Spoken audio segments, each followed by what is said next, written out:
Olá a todas as pessoas que estão conosco em mais um episódio do Foco Acessível. Hoje comigo, um dos maiores nomes da acessibilidade no Brasil, o Reinaldo Ferraz. E antes da gente começar a conversa com ele, gostaria de apresentar para quem é novo aqui. O Foco Acessível é um espaço que chama profissionais para trabalhar com acessibilidade, diversidade e inclusão na tecnologia, para partilharem suas jornadas. Você que está ouvindo aqui pode participar, mande sua dúvida, seu feedback através das áreas de comentários ou para nosso e-mail, focoacessível@gmail.com.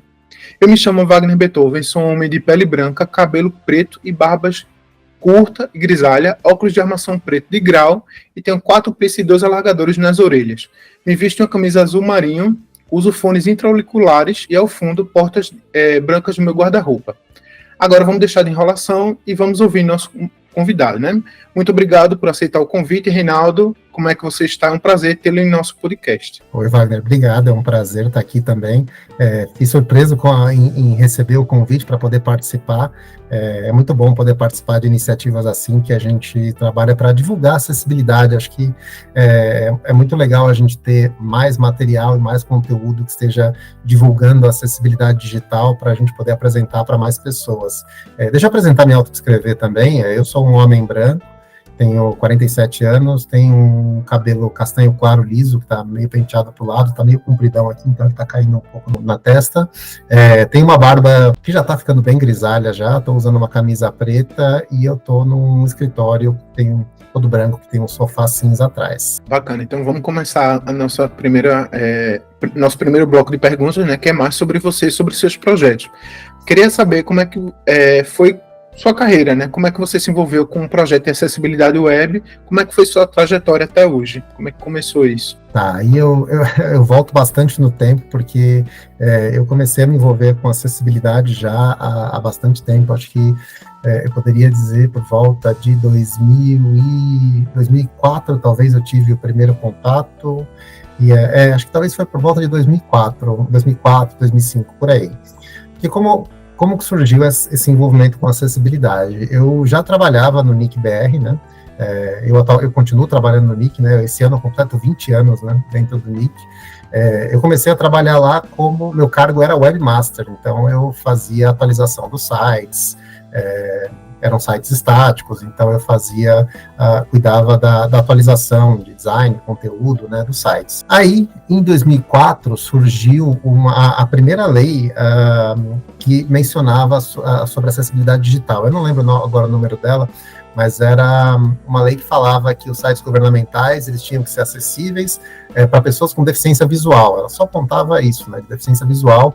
E ela tinha também algumas outras questões delicadas, mas foi a primeira lei que falava sobre acessibilidade em sites. E quando surgiu essa lei, eu comecei a estudar, né? Tinha até será que o NIC ele entraria nesse processo? Ele é órgão governamental, não é? No fim, ele não é um órgão governamental, né? O NIC-BR era uma instituição sem fins lucrativos. Mas aí eu encasquetei com essa questão da acessibilidade e falei, eu vou comprar esse desafio.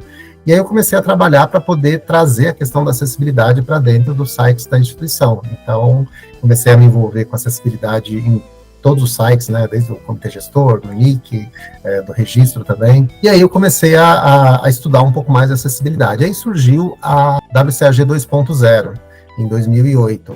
E quando ele surgiu, ele mudou bastante do que eu já conhecia de acessibilidade, me familiarizando ainda. E aí tem uma história engraçada que eu gosto de contar, que quando surgiu o WCAG 2.0, eu queria estudar, queria me aprofundar nesse material, e aí eu fiz um arquivo de PowerPoint com aproximadamente 950 slides para poder estudar a documentação. Eu peguei todos os critérios, né, de acessibilidade, todas as técnicas aconselhadas, as técnicas obrigatórias, estudei todas elas, botei todas elas no PowerPoint para poder estudar. Isso ajudou a entender melhor essas diretrizes. Então, aí comecei a me envolver com esse tema, aí em 2011 foi instalado o escritório do W3C no Brasil, né, hospedado no NIC-BR, e aí por eu já estar lidando com acessibilidade, o pessoal do W3C Brasil me convidou para trabalhar com eles, né. O Wagner Diniz, que era o gerente lá do escritório da W3C Brasil, ele me chamou para trabalhar com eles, principalmente para lidar com as questões relacionadas ao Open Web e acessibilidade. Então, a partir daí, eu comecei a me envolver de forma, não só estudando o conteúdo, implementando, mas trabalhando como evangelista desse tema. Então, aí eu comecei a dar palestras, comecei a me envolver com o tema de forma mais ativa.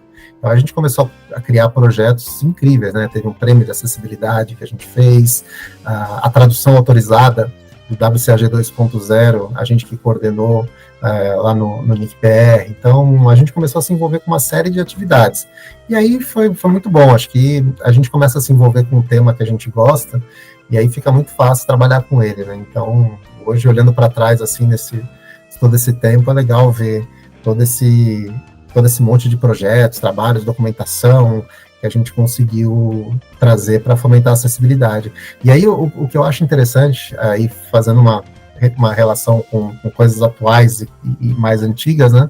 Quando eu resolvi escrever o livro sobre acessibilidade, né? Eu ficava sempre pensando, não adianta eu só simplesmente escrever sobre a documentação de acessibilidade. Eu queria ter um livro que eu tivesse encontrado quando eu estava começando, para que eu não tivesse que ler todo aquele monte de documentos e ter que interpretar aquele monte de documentos. Então, hoje a gente tem muito material legal, muito material disponível que facilita essa compreensão da acessibilidade. E a ideia do livro foi essa, tentar trazer uma linguagem mais simples, e eu gosto muito de trazer um conceito que a gente chama de eliminação de barreiras de acesso, porque quando a gente fala de acessibilidade, parece uma coisa binária. Ou você está acessível ou não está. E acessibilidade é uma coisa muito mais ampla, né? Então, a ideia do livro foi ensinar técnicas de como você eliminar barreiras de acesso. Então, quanto mais barreiras você eliminar, mais gente você consegue trazer para a acessibilidade. Bom, e foi por aí, não vou tomar também tópicos de outras perguntas aqui, não. Então, assim, eu lembro que quando eu comecei, há um tempo atrás, teu nome sempre estava na roda, né? Assim, então, estudar acessibilidade sempre tinha Reinaldo por trás, eu disse, danoso, acaba... Eu vou me aproximar, e aí sempre que você lança esse material, eu estou consumindo. O teu livro é muito bacana de ler, principalmente pelo jeito como ele é escrito, sabe? Ele faz com que qualquer pessoa der, por exemplo, para um adolescente ler, possivelmente ele vai ler e vai absorver bastante coisa, sabe? Não um conteúdo nichado. Mas assim, puxando mais sobre essa parte dessa construção desse NICBR, escritor da W3C, né? Quais são as principais diferenças entre esses dois órgãos? Quais os objetivos, o foco, quais são as atividades e quais são as principais iniciativas que o NICBR ele consegue fazer aqui no país? Tá.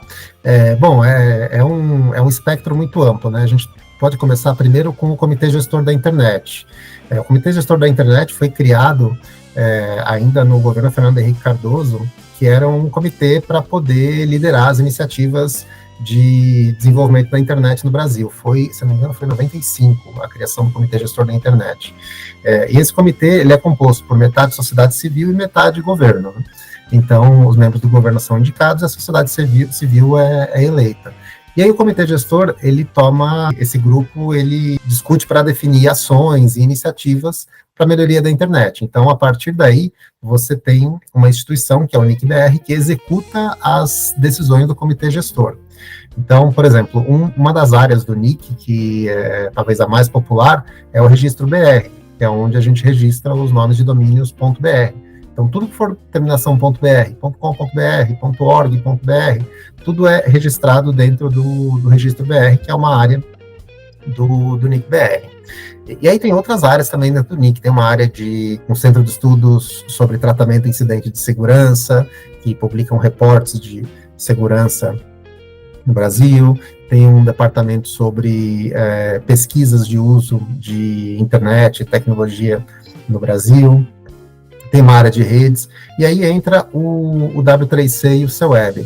O W3C Brasil, ele chega hospedado no NIC, né, para poder começar a lidar com a camada mais superficial da internet, que é a camada de aplicação, né? A web é uma aplicação da internet. Então, mas também é uma aplicação extremamente importante, porque é a partir dela que a gente tem a popularização do acesso do ser humano, na verdade, a facilitação do acesso do ser humano. Então, a gente não precisa mais ter um terminal, a gente não precisa instalar um software tipo Mirk, alguma coisa mais complexa para pessoas que não têm conhecimento técnico, e você tem um navegador que permite você fazer qualquer coisa. Então, a partir do navegador, a gente consegue fazer compra, rede social, a gente consegue participar de discussões, né, participar de uma chamada de vídeo, né, hoje, pelo navegador. Então, a ideia do W3C, da chegada do W3C Brasil é isso, para a gente poder trazer a camada da web, né, para que as decisões do comitê gestor que envolvem a web, elas também sejam contempladas. Só que o W3C, ele é um consórcio de desenvolvimento de padrões, né, então a gente estava muito ligado com as iniciativas do W3C Internacional. E aí, em 2015, foi criado o CEWeb. O CEWeb é um centro de estudos sobre tecnologias web que vem para poder promover estudos, experimentação e trabalhar mais a fundo com questões que o W3C ele não trata. Então, a gente sempre lida com dois chapéus, né? Um da padronização, que é o do W3C, e aí, quando interessa, a gente troca para o de estudos e experimentação. E aí o CEWeb, ele entra para poder fazer, por exemplo, pesquisas sobre uso da internet. Na verdade, não seria bem uso da internet, né? Seria sobre pesquisas sobre a web em geral. Então, a gente tem publicado vários artigos, várias publicações em eventos e publicações científicas sobre o uso da web, né? Então, a gente faz pesquisas, a gente também promove iniciativas para poder estimular o uso da web. Então, a gente tem uma série de projetos, né? Talvez hoje o projeto que eu estou envolvido e que me demanda um tempo imenso é uma norma da ABNT que está sendo trabalhada sobre a web. Então, a princípio a gente podia falar, nossa, é só usar o WCAG, né, para norma, né? Para que a gente vai criar uma norma? Só que tem toda uma questão burocrática para que a gente consiga que o artigo 63 da LBI, ele possa ser regulamentado, né? Então, a gente tem um artigo 63 que fala que os sites, eles têm que ser acessíveis seguindo diretrizes internacionais. Só que essas diretrizes, elas estão em inglês, você tem aqui a ABNT, que é uma associação de normas técnicas. Então, o que a gente está querendo fazer? Trazer essas diretrizes de uma forma mais simples, né? Na verdade, trazer essas diretrizes para dentro da ABNT, para que a pessoa que vai seguir essa norma técnica, ela esteja também em conformidade com o WCAG. A ideia é que a gente não crie uma jabuticaba, né? Que é um padrão específico do Brasil. Não, a gente só está facilitando a compreensão do WCAG. Então, tudo que está dentro do WCAG está dentro dessa norma. E a dificuldade que tem nesse trabalho é que a gente tem que trabalhar em consenso com um grupo enorme de pessoas, muitos especialistas. Cada reunião da ABNT é uma aula de acessibilidade, porque tem muita gente boa participando, e é um trabalho de entrar a fundo nas diretrizes, né, de você olhar o detalhe do detalhe das diretrizes para poder entender o que aquilo realmente quer dizer, né? Então, é um trabalho que eu espero que ainda esse ano saia, né, uma norma técnica de acessibilidade digital, ainda esse ano, 2024, né, que ainda saia uma norma técnica baseada no WCAG. Então, mas tem uma série de outras atividades que a gente está fazendo aí também de acessibilidade. Eu sinto que a ABNT é muito burocrática, né? Aí o meu medo é que a W3C, as normas já são muito complexas. Juntando com a complexidade da ABNT, o negócio fique ainda mais complexo. Mas eu sei que a ideia é que essa disseminação, dela seja diluída para que a sociedade inteira consiga conversar com mais facilidade, né? E aí, trazendo esse cenário, Rinaldo, eu queria saber quais são os maiores desafios que você encontra na promoção e na disseminação de técnicas e práticas de acessibilidade no Brasil.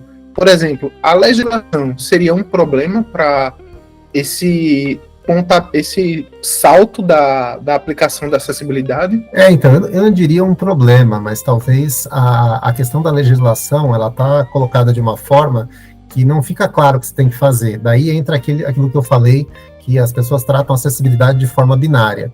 Assim, não, você tem que estar acessível, parece que você tem um botão e tudo fica lindo, maravilhoso e acessível, e não é bem assim. Então, para isso, precisa ter uma orientação técnica do que se fazer, né?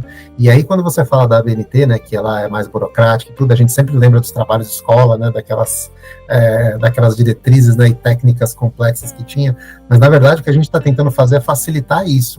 Por exemplo, dentro desse documento da ABNT, a gente tá fazendo um checklist com todas as diretrizes de acessibilidade, mas explicadas de forma clara. Então, o que você tem que fazer para cumprir aquele critério de acessibilidade do W3C? Então, a ideia é tentar facilitar esse processo. E eu acho que é isso. O que falta hoje em dia, primeiro, você acho que tem que ter uma legislação que seja seguida de verdade, porque hoje o que a gente tem são sistemas que hoje, quando tem um problema de acessibilidade, uma pessoa vai lá e denuncia para o Ministério Público, ou então entra com uma ação, e aí são coisas individuais, né? E aí, no fim, você tem o Ministério Público sem um aparelho para poder entender se aquilo é acessível ou não, para poder julgar essas questões. Então, eu acho que quando a gente traz mais ferramentas, que acho que uma norma técnica da BNT é uma ferramenta, ela é uma ferramenta para poder facilitar essa conformidade com a acessibilidade. E aí, facilitando essa conformidade, eu acho que tem essa facilidade também dos órgãos que cuidam dos direitos do cidadão, eles possam também entender melhor essa questão da acessibilidade. Mas eu acho que tem uma série de questões. Eu sempre penso que quando eu comecei a trabalhar com acessibilidade, a gente tinha uma dificuldade muito grande em achar conteúdo sobre isso. Tinha pouca gente que escrevia sobre isso, né? Tinha a Leda, o Mac, o Horácio Soares, são as pessoas que eu consumia conteúdo deles para poder entender sobre acessibilidade. Né? O Maljor também escrevia um pouco sobre acessibilidade. Então, hoje a gente tem muito mais gente falando sobre esse tema. Acho que se a gente procurar por acessibilidade digital, a gente vai achar uma infinidade de material, inclusive em português. Então, mas, por outro lado, ainda tem muita gente que desconhece as questões de acessibilidade. Então, você tem instituições que ensinam você a desenvolver, na verdade, às vezes até ensinam, em vez de ensinar você a desenvolver, ensinam um framework para você já fazer um aplicativo direto, né? Só que não passa pela acessibilidade. Eles começam a ensinam a tecnologia, mas não entram em detalhes sobre a acessibilidade. Então, eu acho que todo curso de tecnologia deveria ter uma disciplina de acessibilidade, pelo menos uma disciplina curta, para explicar o básico de acessibilidade, para as pessoas entenderem essa questão da acessibilidade. Então, eu acho que tem a questão de legislação, que ela ainda é branda, ela está lá, mas ela acaba não sendo cumprida, mas eu acho que tem também a questão de desconhecimento, não só das pessoas que estão desenvolvendo aplicações, mas também do mercado que ensina sem se preocupar com acessibilidade. Claro, não estou generalizando, tem várias instituições que têm cursos de desenvolvimento que abordam acessibilidade, mas a gente ainda tem muito ainda para levar da acessibilidade. A gente trata muito essas instituições que fazem a obrigação delas, mas a maioria de fato não faz, né? Isso é um problema bem sério, assim. Mas além da acessibilidade, você coordena outros projetos, né? Como o Open Web Platform, o Digital Publishing e o Web das Coisas, né? Esses temas, eles são interessantes. Eu queria saber um pouquinho sobre esses projetos e se eles se relacionam com acessibilidade de alguma forma. Na verdade, todos esses projetos, eles estão relacionados direto com acessibilidade. É muito legal porque eles são temas dentro do próprio W3C. E todos esses temas eles têm que passar pelo crivo da iniciativa de acessibilidade do W3C, que é a WAI. Então, por exemplo, quando sai um padrão novo, sai um HTML, uma nova versão do HTML. Quando sai essa nova versão, ela passa por esse crivo para poder garantir que tudo que está sendo colocado ali esteja disponível na árvore de acessibilidade, né? Que as pessoas possam utilizar um leitor de tela, possam utilizar, que não seja invisível para a tecnologia assistiva. Mas, no fim, esses projetos eles são interessantes porque são temas que a gente trata assim são temas que não são tão recentes, mas eles têm várias ramificações no mercado atual, né? Por exemplo, o Open Web Platform é tentar trabalhar... Na verdade, sim, o Open Web Platform é trabalhar com as tecnologias base do W3C. Então, fomentar o uso de padrões abertos, né? Não só HTML, CSS, JavaScript, mas uma série de outros padrões, né? Inclusive padrões de dados abertos, né? Padrões técnicos que sejam abertos, né? Que a gente possibilite o uso e até reuso dessas tecnologias. Já o Digital Publishing é uma iniciativa para publicações digitais. Então, eu participo do grupo de publicações digitais do W3C Internacional e a gente, aqui no Brasil, tem feito alguns experimentos com publicações digitais, que é basicamente o formato EPUB, né? E o formato EPUB ele é legal porque ele é como se ele fosse um site encapsulado dentro de um arquivo EPUB, né? Se você tiver curiosidade de pegar um arquivo EPUB, mudar a extensão final para .zip e descompactar, você vai ver uma estrutura que é praticamente um site. Tem o HTML, o CSS, as imagens, tudo bonitinho. E aí a gente está tentando explorar um pouco esse potencial, né? A gente lançou um projeto, já faz uns 2 anos, de publicação digital, que era um livro conectado, né? A ideia de um livro de matemática, que tem exercícios, só que esse livro, além de ser conectado, ele é acessível. Então, imagina, um livro de matemática que, em vez de você fazer os exercícios no papel, você tem um campo, ou você tem alguns campos para você preencher a resposta. Então, ele está seguindo as boas práticas de acessibilidade, e o mais legal é que a gente fez um negócio bacana nesse livro, que conforme o aluno responde, se ele estiver conectado, ele vai para a resposta vai para uma base de dados. E essa base de dados gera uma aplicação, um resultado em JSON, que a gente pode reaproveitar, criar um painel de visualização. Então, isso para a educação seria muito legal, e principalmente para a gente garantir que todos os alunos eles tenham as mesmas possibilidades. Então, um aluno que enxerga, um aluno que tem baixa visão, um aluno que tem mobilidade reduzida, eles vão estar todos no mesmo nível, né? Vão estar cada um com o seu livro digital, podendo fazer esses exercícios. Então, essa é uma iniciativa legal, da gente tentar explorar um pouco mais até onde vai esse potencial do EPUB, e participando também dessa construção junto com o W3C Internacional. E o de Web das Coisas, a gente vem acompanhando, né? Agora não tem acompanhado tanto, mas a gente fez um acompanhamento muito grande quando eles estavam desenvolvendo alguns padrões, e o legal de Web das Coisas é que eles não querem criar um novo padrão para a internet das coisas, eles querem simplesmente aproveitar os padrões que já existem no W3C para poder colocar na Web das Coisas. Então tem um padrão que eu acho muito legal do Web das Coisas, que chama Thing Description. É um padrão que, para você criar um arquivinho em formato JSON, que eles chamam como se fosse o index do dispositivo. Nesse arquivo JSON, você tem todas as formas de conectividade dele. Então, se você tem, por exemplo, uma lâmpada conectada, e essa lâmpada, você tem um local que você hospeda esse arquivo, esse JSON, se você quiser conectar com um outro dispositivo de uma outra marca, você tem todos os parâmetros já dentro desse documento. Então, é muito legal para você permitir a interoperabilidade, principalmente em dispositivos que são diferentes, né, de outros fornecedores que usam outros protocolos. Então, a ideia é poder usar os padrões do W3C para poder implementar questões de segurança, privacidade e até acessibilidade também, mas não reinventar a roda, né? Só tentar trazer aquilo que vem sendo desenvolvido para mais perto. Esses padrões é bacana porque quando eu estava estudando, fazendo um pós em design de interação, o pessoal da turma queria fazer coisas super modernas, né, conectadas, etc. E a turma basicamente toda de design não tinha esse conhecimento, né, desses padrões além do cenário de designer, né?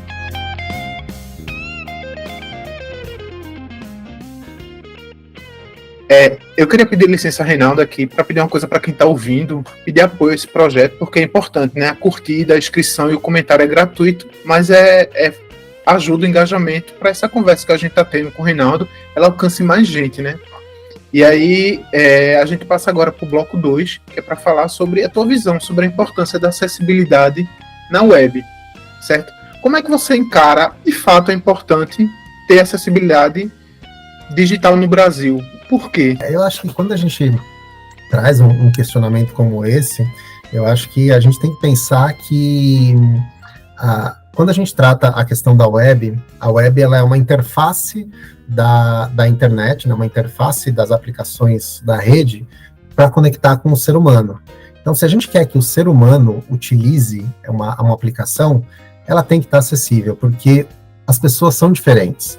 Então, você vai ter pessoas que talvez vão utilizar uma aplicação, por exemplo, em outro país que a leitura é da direita para a esquerda, por exemplo, países orientais que têm um outro tipo de caracteres, outro tipo de navegação, outro tipo de uso, mas também a gente começa a pensar em algumas limitações que as pessoas podem ter com relação ao seu uso, e limitações até técnicas, né? Está utilizando um computador antigo, está utilizando um celular que tem pouco poder de processamento, e a acessibilidade ela também entra nisso, né? Pensar que a gente tem que garantir o acesso de todas as pessoas, né? Garantir que uma pessoa cega ela tenha as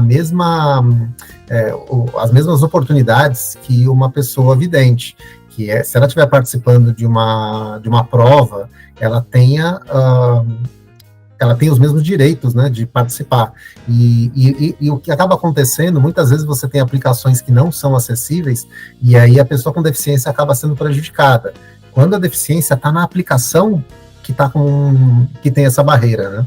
Então, a gente tem que garantir, acho que para mim, acho que a acessibilidade na web, ela representa igualdade, a igualdade de oportunidades e na verdade, acho que seriam igualdade de oportunidades e direitos iguais, para que todas as pessoas consigam utilizar da mesma forma.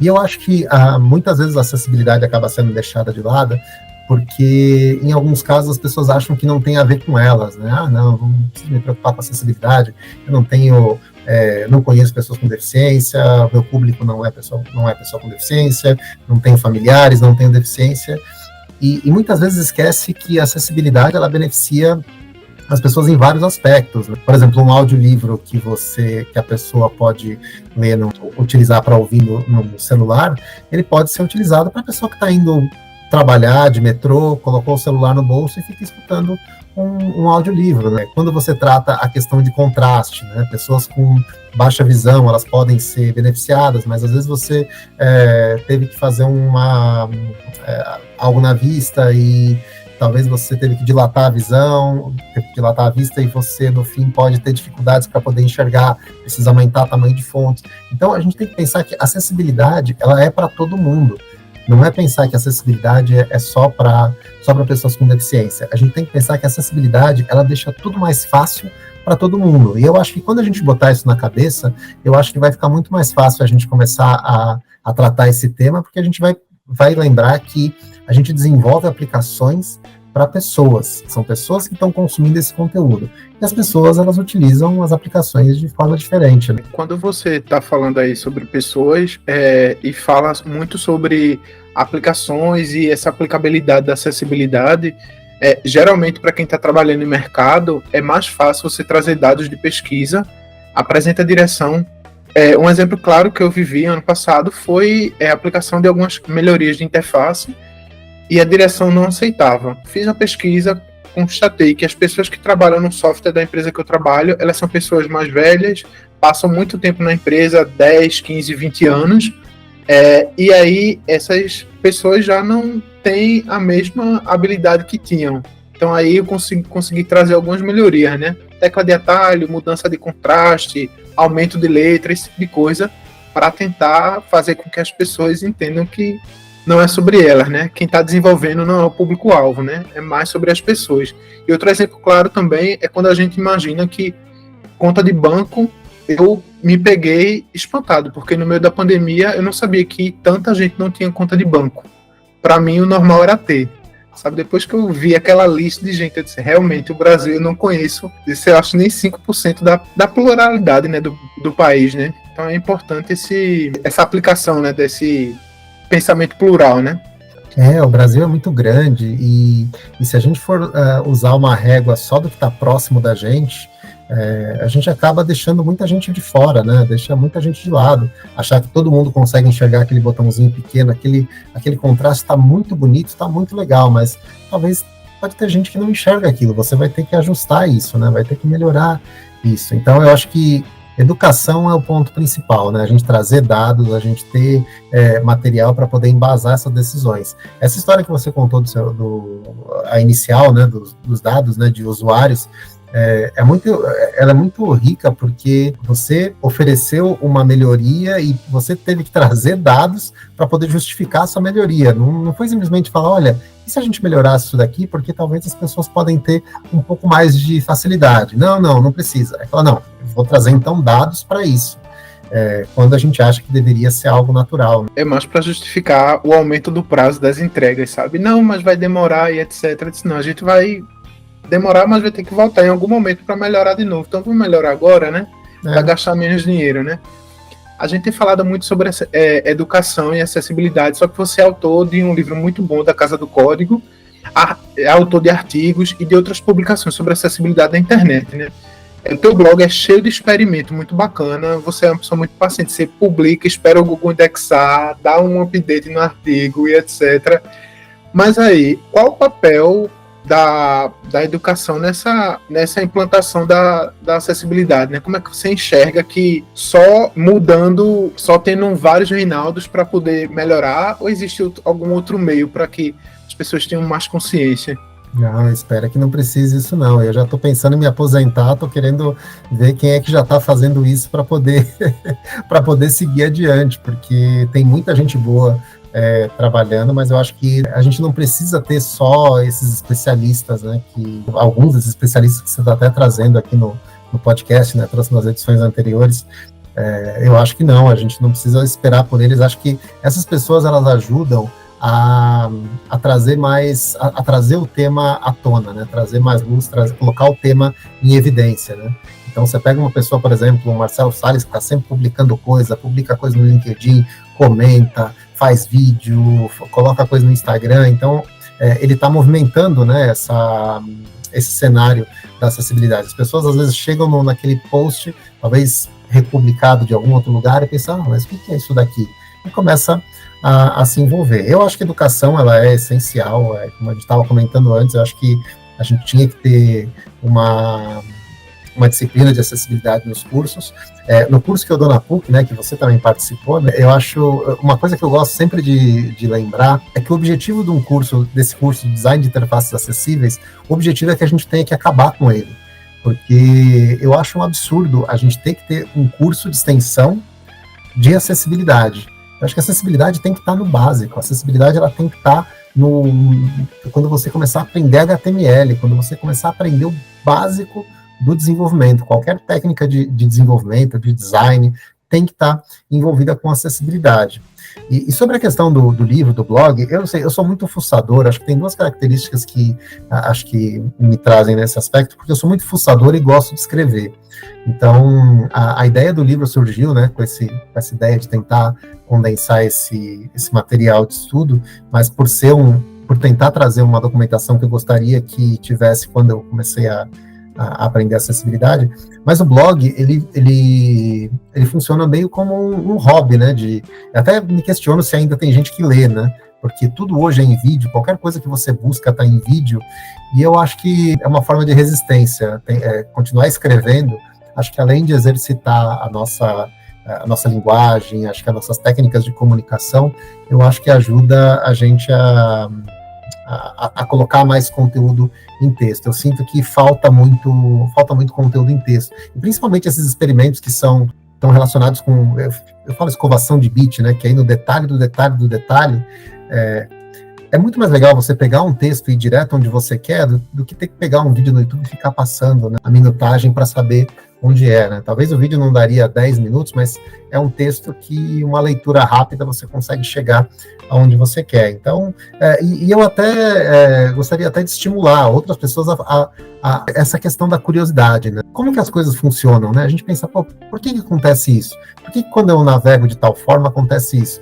Sabe, a gente poder experimentar, né? Fazer testes, né? Fazer alguns experimentos. Um que eu achei que eu me diverti muito de fazer foi o de fazer um site totalmente inacessível, só que ele passa com nota boa nos validadores automáticos. Então é um site que a gente não consegue ver nada, porque ele tem uma camada branca por cima, o código-fonte dele está bonitinho, tá válido o HTML, só que você não consegue acessar, ele não é acessível por leitor de tela, você não consegue navegar por teclado, não consegue clicar em link, não consegue enxergar. E aí é uma experiência interessante porque entra nesse contraste, né? Bom, eu posso criar alguma coisa que para burlar essas ferramentas, né? Claro, a ideia não é demonizar as ferramentas, elas são extremamente úteis, mas a gente tem que tomar cuidado e mostrar que o que a gente está fazendo é para o ser humano. Então, eu acho que talvez aproveitar aqui e estimular essa curiosidade, né? Se você tem dúvida, quer saber como é que funciona, vai lá, pesquisa, se mete também, escreve um post no blog, é muito divertido e muito gratificante. O bacana dessas experiências, essa que você falou mesmo, ela joga um pá de terra nessas ferramentas de automatização, de verificação, né? Porque aí e acrescenta a importância do profissional, de fato, a saber o que está fazendo, e não a confiar. Diz, opa, o desenvolvedor passou na ferramenta, tá ok, mas não sabe justificar o porquê tá certo. E aí esse tipo de coisa é bacana. O curso que tu faz, Reinaldo, ele é muito bom porque, primeiro, você tem uma didática sensacional, trata o assunto com muita leveza, e aí traz você traz muito para si seu trabalho, né? Você fala muito da sua... Num tempo que você começou, era internet de escada, você traz problemas da internet de escada, você meio que puxa esse background que você viveu e tenta passar, né, na aula, né? E aí, recentemente você falou num congresso em Singapura, o The Web Conference, num paper, né, chamado Me, The Web and Digital Accessibility. Eu queria saber como é que foi a experiência, né, de falar num local tão importante sobre tua história, né? Esse acho que foi um marco que eu vou, acho que lembrar por um bom tempo, acho que é um marco muito importante para mim, porque, bom, a Web Conference, ela é uma das principais, se não a principal conferência sobre web.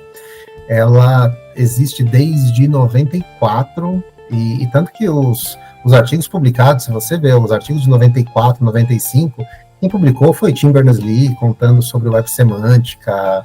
São só os principais nomes que atuaram no desenvolvimento da web, eles participaram, eles apresentaram coisas, eles trouxeram conteúdo para essa conferência. E é uma conferência acadêmica, então ela tem um nível alto de seleção de trabalhos, né? Então acho que isso é um outro motivo que me deixa muito feliz de ter esse artigo selecionado. Mas aí o que aconteceu? Nos últimos anos, eu não vou lembrar quantos, mas talvez uns 2, 3 anos atrás, eles criaram uma nova trilha chamada História da Web. Eles já tinham várias trilhas, né, principalmente trilhas para pesquisadores, trilhas relacionadas a outras questões de desenvolvimento tecnológico da web. Tanto que muita coisa que a gente vê nessa conferência, que a gente assiste nessa conferência, daqui 2, 3 anos já se começa a se discutir fora dela. Então, foi muito interessante, só fazendo um parênteses rápido, eu já volto na trilha, mas foi muito interessante que enquanto a gente está aqui falando sobre a generativa, né, está se falando sobre a inteligência artificial, o ChatGPT, lá já estão pesquisando o que eles chamam de, como é que é? Artificial General AGI, né, Artificial General Intelligence, que é você ter uma evolução dessa inteligência artificial, e já estão discutindo inteligência artificial embutida nos sites, né? Então você tem um canal de notícias que você talvez não vai mais ter links para pesquisar, para navegar. Você vai perguntar para o site que notícia que você quer ver, ele vai começar a montar as notícias na hora. Então é muito legal ver, assistir esses pesquisadores e entender assim que daqui a poucos anos a gente vai ter mudanças significativas, né, no uso da web. Mas aí voltando, né, eles têm essas várias trilhas, né, de pesquisa e tudo, e eles começaram a criar uma trilha sobre história da web. E a ideia era trazer histórias, relatos, coisas para poder registrar a história da web. E aí eu pensei, acho que talvez eu vou escrever um pouco sobre a minha história, né, desde quando eu comecei, os fatos curiosos, né, e fazendo uma relação com o desenvolvimento da web, principalmente no Brasil. Então foi muito legal, porque eu fiz uma relação, quando eu comecei, quando a internet surgiu no Brasil, ela foi em 1994, a web, a internet comercial foi lançada no Brasil. Ela já existia antes, se não me engano, acho que 80 e pouquinho, a internet já existia só no ambiente acadêmico. Em 94 ela foi aberta para o uso comercial. Em 94 eu estava começando a trabalhar como office boy, e aí a ideia era fazer um pouco essa referência. Eu comecei a trabalhar com office boy, e aí foi meu primeiro contato com o computador, que era uma mesa da secretária que estava sempre atrasada, e eu comecei a aprender sobre DOS, Lotus 123, Print Master, e aí comecei a me envolver com tecnologia. E aí fui contando um pouco dessa história. O paper ele é sobre isso, contando essa história. Quando eu me envolvi com a web pela primeira vez, o primeiro site que eu fiz, quando eu comecei a lidar com JavaScript, estava tendo a guerra dos browsers, né, entre Internet Explorer e Netscape. Então, foi legal poder fazer essa comparação e o feedback dos avaliadores foi muito legal. Eles falaram, poxa, é isso que a gente está procurando, a gente quer histórias, e principalmente histórias fora do eixo Estados Unidos e Europa, né? Que a gente tá lendo aqui um relato de alguém da América do Sul, do Brasil, contando como foi a experiência dele com a web. Então foi muito legal, eu fiquei muito feliz de poder apresentar esse trabalho. Ele agora está indexado também lá nos proceedings, né, na publicação da conferência. Então é muito legal poder contar essa história para o mundo todo, assim, detalhes de como eu me envolvi. Essa história dos 950 slides eu contei lá também, como eu comecei a estudar o WCAG, quando que eu fui convidado para trabalhar no W3C Brasil, os projetos que eu desenvolvo, a história do livro também pude contar lá. Então eu fiquei muito feliz de poder compartilhar essa história e poder pensar um pouco assim no impacto que a gente tem, né? Às vezes a gente não consegue mensurar até onde vai, né, o nosso trabalho. Eu falei do blog, né, que às vezes eu questiono se tem alguém lendo, né? Aí às vezes eu vou dar uma olhada nas estatísticas, tem 7 pessoas online lendo um artigo específico, né? Eu falo, poxa, que legal, né? Tem alguém pelo menos deixou aberto ali numa aba e tá lendo, né? Então é legal para a gente ter um pouco essa noção de que acho que o trabalho que a gente está deixando, né, um legado que a gente está deixando, vai ser útil para quem vem aí pela frente para poder ajudar nesse tema de acessibilidade. É importante que você fala do passado, né? Esse passado ajuda a juventude hoje a entender como foi que a gente chegou, né? Isso aí, a gente tá falando num episódio anterior do podcast, eu chamei Bruno Pulis aqui, a gente falou muito sobre interweb, indie web e web rings, né? Que é uma coisa antiga, mas que hoje o Google meio que está jogando fora a web de fato, porque está anexando tudo dentro da inteligência artificial, né? Então as referências são jogadas fora, né? E aí os blogs de fato, com esse tipo de tecnologia, eles são relevantes, né? Porque tem pessoas também que não gostam nem do termo blog, né? Porque acham que é diminutivo, né? Chama de site, portal e etc, né? Mas no fundo é só um veículo, né? Pode ser blog, pode ser site, enfim.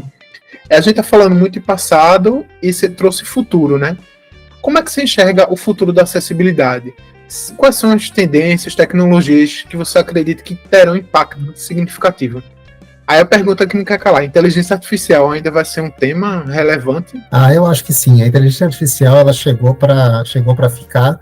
Eu acho que o que a gente tem que entender como a inteligência artificial ela vai poder ajudar a gente a criar aplicações mais acessíveis. Eu acho que ela tem uma tendência a trazer, a tentar facilitar algumas coisas, só que eu acho que tem coisas que ainda dependem de um olhar humano, né?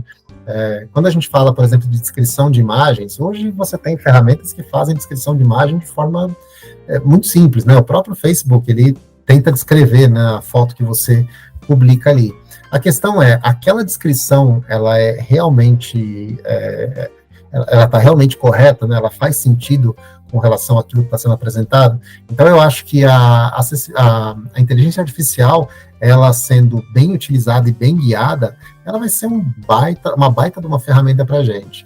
Uma das coisas que eu fico pensando, o quanto a inteligência artificial ela pode ajudar, isso tem a ver até com um paper que eu vi eu vi uma apresentação lá na Web Conference, eles fizeram uma aplicação que consegue fazer audiodescrição automática. Como que é essa audiodescrição automática? Ele tem um trecho de um vídeo, eles detectam onde não tem fala, onde está em silêncio, e aí eles capturam a tela, pegam um frame daquela tela, jogam no ChatGPT, o ChatGPT descreve aquilo, eles colocam numa aplicação que transforma aquilo em áudio, para colocar no tempo suficiente que ele tem de espaço sem áudio. Claro, isso daí é uma pesquisa acadêmica, ainda está se pesquisando, mas a gente já consegue ver ações para melhorar a acessibilidade. Claro que tem que sempre revisar se aquilo está certo ou não, mas eu tenho a sensação não, acho que eu digo que algo que eu gostaria muito de ver que a inteligência artificial começasse a fazer, era você ter, por exemplo, uma janela de Libras que pudesse traduzir automaticamente. Da mesma forma que você tem as legendas automáticas no YouTube, você ter uma forma de que o áudio que está saindo, ele possa ir direto para uma janela de Libras e possa automaticamente fazer essa tradução para Libras. Isso é o tipo de coisa que eu adoraria ver a inteligência artificial fazendo, eu acho que ela vai fazer. Acredito que deve ter gente trabalhando, principalmente quem lida com esses plugins de avatares, mas eu adoraria ver esse tipo de recurso funcionando. Por isso que eu acho que a tendência no futuro é a gente ter mais facilidade para desenvolver. Por um lado, as aplicações vão ficar mais complexas, eu acho que a gente vai ter mais framework, logo vai ter framework com uso de inteligência artificial embutida no meio, as aplicações elas vão ficar mais complexas, mas, por outro lado, elas precisam de alguém que entenda o que está acontecendo ali no meio. Eu falo, por que esse campo de formulário aqui ele não está sendo lido por um leitor de tela?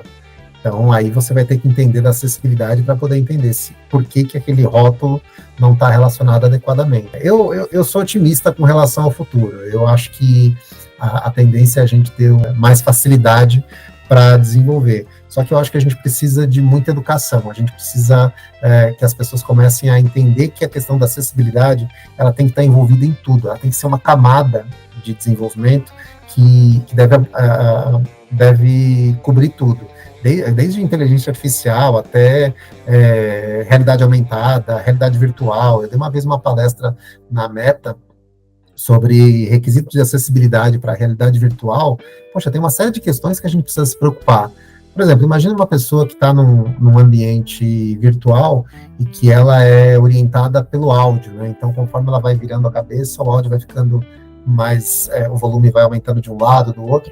Se essa pessoa só tiver a audição de um ouvido, isso pode atrapalhar a navegação dela. Então, não estou dizendo para a gente não ter esse recurso, mas tem uma possibilidade da pessoa, por exemplo, ter um áudio em mono, ou então que as instruções não dependam só desse tipo de recurso de áudio.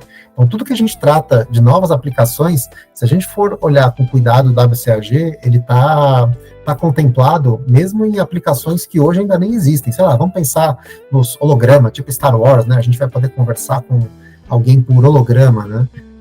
Que cuidados que a gente tem que ter para ser acessível esse holograma? A gente vai precisar pensar nisso, né? Será que as pessoas conseguem segurar um holograma? Será que as pessoas vão conseguir enxergar se tiver com muita luz no holograma? Você vai ter que ter uma base de contraste melhor. Então, não sei, eu acho que as tecnologias ainda vai surgir muita, mas a camada de acessibilidade ela tem que estar em todas. Reinaldo, só nessa tua fala aí, tu já deu próximas funcionalidades pro HandTalk, pro VLibras, o pessoal desenvolver. E aí holograma a gente já tem, né, em show, né? Só que aí só é, infelizmente, só na parte de entretenimento, né?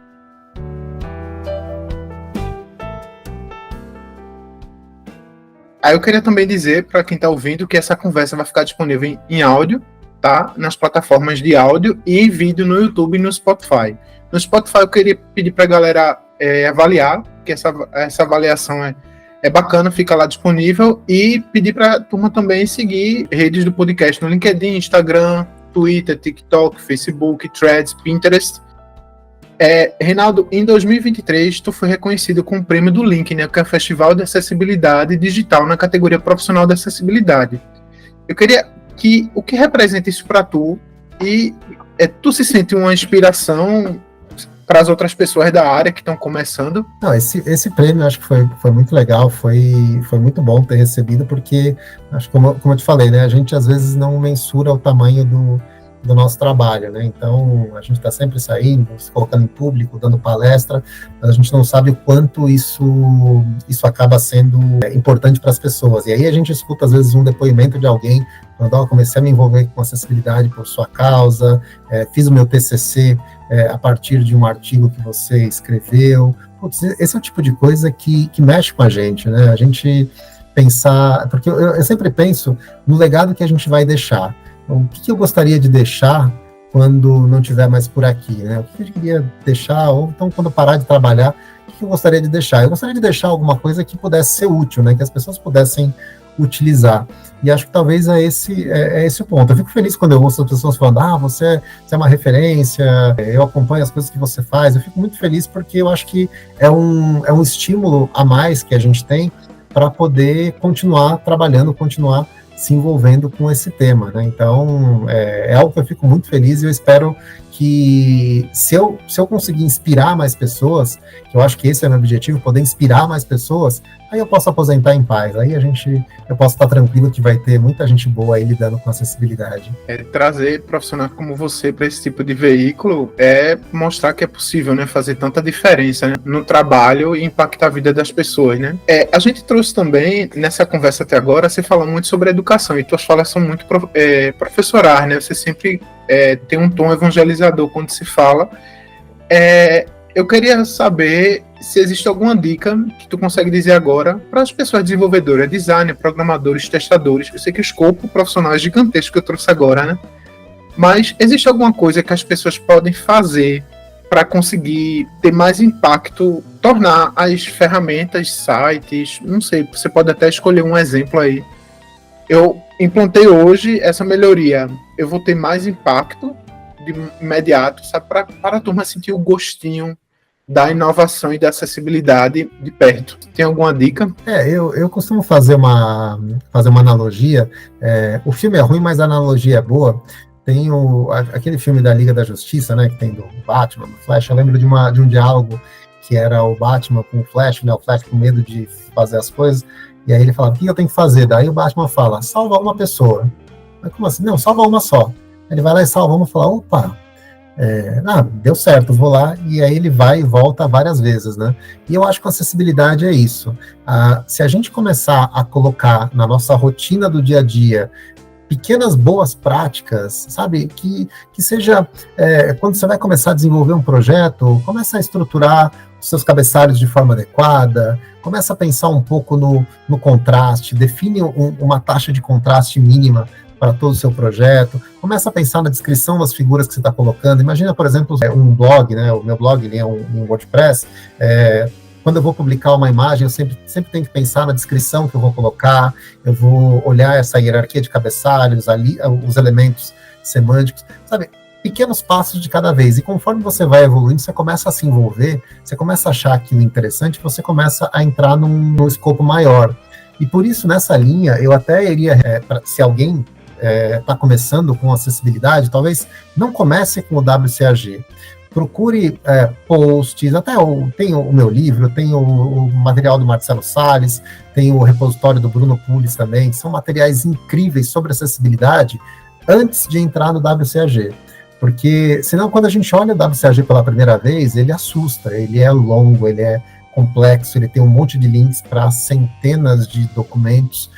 Então, quando a gente começa, por exemplo, com o guia WCAG do Marcelo Salles, que são cards, que cada um dos cards explica, dá um resumo do que são essas diretrizes. É muito mais amigável, é muito mais fácil para a gente poder consumir conteúdo. Então, por isso que eu acho que vamos aos poucos, né? Começa implementando boas práticas, começa com uma prática específica, depois você vai aumentando, começa a estudar esse material de apoio, começa a ler posts de blog, começa a pegar vídeos no YouTube, tem canais no YouTube que falam também muito sobre acessibilidade. A partir daí, aí você entra no WCAG, porque quando você já tem essa experiência inicial, principalmente sabendo como as pessoas com deficiência navegam, como funcionam as tecnologias assistivas, é muito mais fácil da gente poder compreender o que a gente precisa fazer para tornar aquele conteúdo acessível. Porque se for direto para o WCAG, a gente pode ter problema. Inclusive, tem um curso que é muito interessante, que é um curso do próprio W3C, que está na plataforma, esqueci o nome da plataforma, é uma plataforma internacional, vamos ver se eu lembro ela, mas tem um curso de acessibilidade, de introdução à acessibilidade digital do próprio W3C, que eles começam o curso dizendo, antes de ir para o WCAG, a gente vai entender como as pessoas com deficiência navegam, quais são as tecnologias que elas utilizam, quais as barreiras que elas encontram, depois a gente vai começar as diretrizes. E eu acho que isso é fundamental para que as pessoas consigam, para que elas não desistam de lidar com a acessibilidade. Porque se for direto para o WCAG, não, isso é muito complicado, não, isso aí não dá, é muito grande, eu desisto de fazer, né? É importante a gente entender como é que o outro funciona para depois melhorar a vida do outro, né? Então, para ter empatia, eu só consigo ter se eu tiver conhecimento, né? Todo mundo que vem aqui, Reinaldo, compartilha muita coisa. E aí eu queria pedir se você puder recomendar materiais de desenvolvedores ou designers, pode ser o que você já falou ao longo dessa conversa, para quem está começando aqui e quer aprender sobre acessibilidade. Aí eu queria pedir oficialmente, né, que você já falou um bocado aí. Tá, é difícil porque tem, acho que até de algumas pessoas que já participaram aí do podcast. Eu gosto muito do repositório do Bruno Pulis, o Awesome Accessibility. É um baita de um repositório com muito material. Acho que talvez lá acho que você tem listado as principais documentações, referências, livros, tem uma série de conteúdos sobre acessibilidade. Tem lista até de pessoas que lidam com acessibilidade, perfis no Twitter, Instagram, é um baita de um repositório, né? E acho muito legal, porque é um repositório que a ideia é que você possa submeter coisas para que possa ser acrescentado. Então, esse é um material que vale muito a pena. Bom, até lembrando também do Marcelo Salles, né, que a gente estava falando do guia do WCAG, né, acho que tem tanto guia WCAG que eu utilizo nas aulas, o guia WCAG, eu acho que a gente tem que facilitar a compreensão dessa documentação, e não só o guia, né, o Marcelo tem um curso também gigantesco sobre acessibilidade digital, que para quem quer entrar mesmo nesse mundo de acessibilidade digital de forma bem completa, eu acho que é um curso bem interessante. Eu acho que não podia deixar de fora também o material da Thalita Pagani, que aborda, o Gaia, né, que é o Guia de Acessibilidade para pessoas autistas. Para limitações cognitivas e espectro autista, né? Então, é uma documentação incrível, porque vai além da questão técnica. Então, pensar em como escrever um texto que possa ser menos complexo para pessoas com limitações cognitivas, né? Pensar como a gente deve fazer um design que não seja agressivo, que não fique piscando conteúdo na tela, que pode causar distração para as pessoas. Então, acho que esses 3 materiais, acho que eu começaria para poder listar. Acho que são 3 materiais que eu uso bastante. O guia da Thalita está sempre comigo, está sempre também fazendo parte das minhas aulas. Os posts do Bruno também, sempre tem, no meio das aulas, sempre eu deixo um post dele ali para a gente falar sobre questões técnicas, e o guia do WCAG do Marcelo Salles é imperdível antes da gente começar a lidar com a documentação oficial, né? Antes de finalizar, Reinaldo, eu queria registrar aqui muito obrigado pelo material que tu compartilha na comunidade há tanto tempo, né? O trabalho é muito bom. E também queria agradecer que você abriu sua agenda, separou um tempo para conversar comigo. E para finalizar, eu queria perguntar onde é que a gente encontra informação sobre o seu trabalho, sobre a W3C Brasil, e queria deixar um espaço para você compartilhar o que você quisesse aqui. Bom, eu acho que com relação ao W3C Brasil, né, o W3C Brasil, a gente acaba lidando sempre CEWEB, W3C Brasil, então talvez entrar pelo site do CEWEB BR, né, www.ceweb.br, ceweb.br, lá está listado todo o nosso material, inclusive tem um acervo muito legal no CEWeb, que junta todos os materiais que a gente já publicou, artigos, palestras, pesquisas, cartilhas, né, as cartilhas de acessibilidade estão todas lá nesse material do CEWeb. Então eu acho que eu recomendaria, por aí para começar. Bom, para me encontrar por aí, é só procurar por Reinaldo Ferraz em redes sociais, pelo menos nas principais redes sociais eu estou por aí, né? Comecei agora no Threads, né? Estou gostando agora do Threads também, então você me encontra no Threads, no Instagram, no LinkedIn, tem até TikTok também, mas no TikTok é um outro tipo de conteúdo que eu estava experimentando alguns formatos, né? Eu fazia conteúdo, agora eu parei um pouco, vamos ver se eu me animo a voltar a fazer, mas eu fazia vídeos sobre tecnologias antigas, né? Jogos antigos, teve um que rendeu bastante comentário, foi de impressoras antigas, né? Botava vídeos com áudio de impressoras antigas, então o pessoal sentiu uma nostalgia daquele barulho, né? De impressora matricial, que estava fazendo barulho. Então é isso, e acho que meu blog, né? www.reinaldoferraz.com.br, tem material bem técnico lá, tem coisa bem nerd lá, mas eu estou tentando também trazer um conteúdo um pouco mais...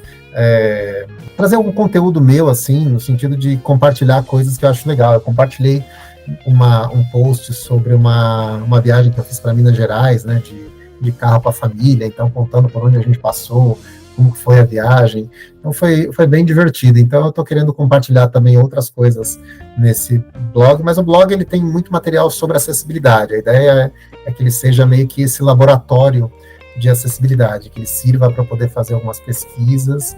E eu que agradeço pelo convite, Wagner. Estou muito feliz de poder participar desse podcast. Eu acho que, como eu falei no começo, é muito importante a gente ter iniciativas para a gente poder trazer mais luz ao tema. A gente não pode deixar esse tema de lado. Eu acho que quanto mais a gente falar de acessibilidade, mais a gente vai conseguir atingir mais gente. E se a gente conseguir atingir uma pessoa que começou a mudar o seu modo de desenvolver por causa desse nosso trabalho, acho que a gente já fez a nossa parte, né? Então, obrigado para quem está aqui ainda até agora ouvindo a gente.